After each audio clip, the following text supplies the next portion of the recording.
Now, how to produce? How to produce means what technology I will be adopting and all.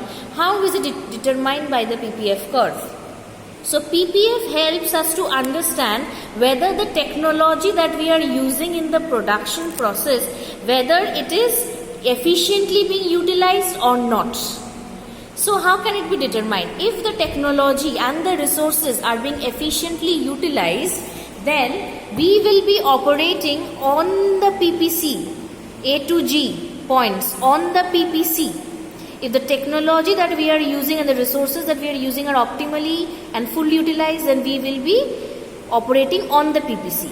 However, if the technology that we are using is not fully utilized or is not efficient, the technology that we are using are not fully utilized or is not efficient in the production process, then we will be operating somewhere inside the PPC curve, which is indicated by the point H. If the technology is efficient in the production, if the resources are optimally utilized, we will be operating on the PPC. A, B, C, D, E, F, G. These are the points. We can operate at any point on the PP.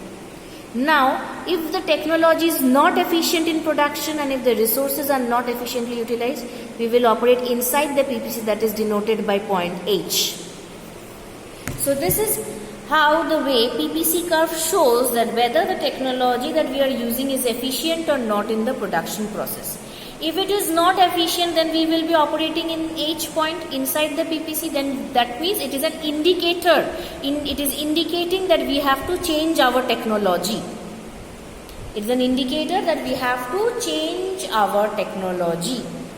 However, if the technology is efficient, then we will be operating on the PP curve.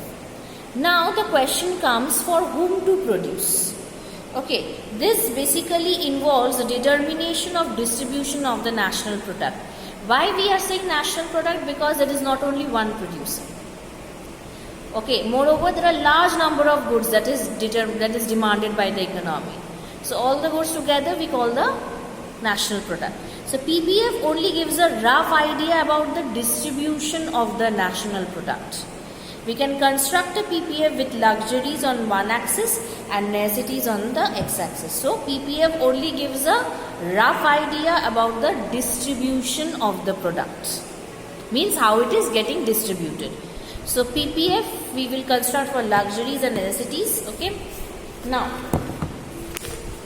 as it is giving a rough idea about how we are distributing the good, just see. This is necessities on the x-axis and luxuries on the y-axis. See, in point A we are distributing luxuries more and necessities less. However, in point B we are distributing necessities more and luxuries less. Necessities more, this is the necessity gap. So necessity is more and this is the luxury gap. So luxury is less. And earlier in point A the luxury gap was this. So we were distributing luxuries more and necessity gap was this. Necessity is less. So this PP curve also indicates that just it gives a rough idea of how much of the commodities we are distributing. Okay. So thus we come to the end of the chapter.